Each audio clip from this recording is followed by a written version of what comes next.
দীর্ঘদিন ধরেই যুক্তরাষ্ট্র বাংলাদেশের অন্যতম প্রধান রপ্তানি বাজার। কিন্তু যুক্তরাষ্ট্রের বাজারে বাংলাদেশের তৈরি পোশাক রপ্তানিতে বছরের শুরুতেই ধীরগতি দেখা দিয়েছে। চলতি 2026 সালের জানুয়ারি থেকে মে পর্যন্ত 5 মাসে যুক্তরাষ্ট্রে বাংলাদেশের পোশাক রপ্তানি আগের বছরের একই সময়ের তুলনায় 8.08% কমেছে।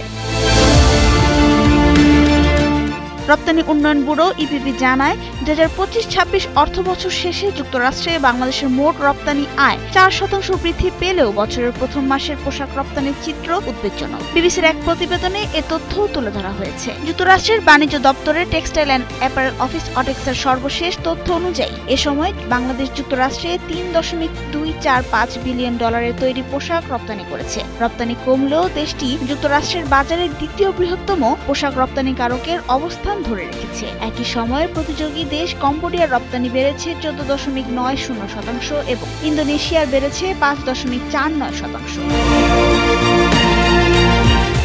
মূল্যের পাশাপাশি রপ্তানির পরিমাণও কমেছে। জানুয়ারি থেকে মে পর্যন্ত বাংলাদেশ থেকে যুক্তরাষ্ট্রে 108.5 স্কয়ার মিটার ইকুইভ্যালেন্ট পোশাক রপ্তানি হয়েছে, যা আগের বছরের একই সময়ের তুলনায় 6.21% কম। একই সঙ্গে পোশাকের গড় ইউনিট মূল্য $3.05 থেকে প্রায় 2% কমে $2.99 নেমে এসেছে। কিন্তু অন্তর্বর্তীকালীন সরকারের সময় প্রস্তাবিত বাংলাদেশ যুক্তরাষ্ট্রের বাণিজ্য চুক্তির আওতায় বাংলাদেশের পোশাক খাত কতটুকু লাভবান হচ্ছে তার প্রশ্নও থেকে যায়।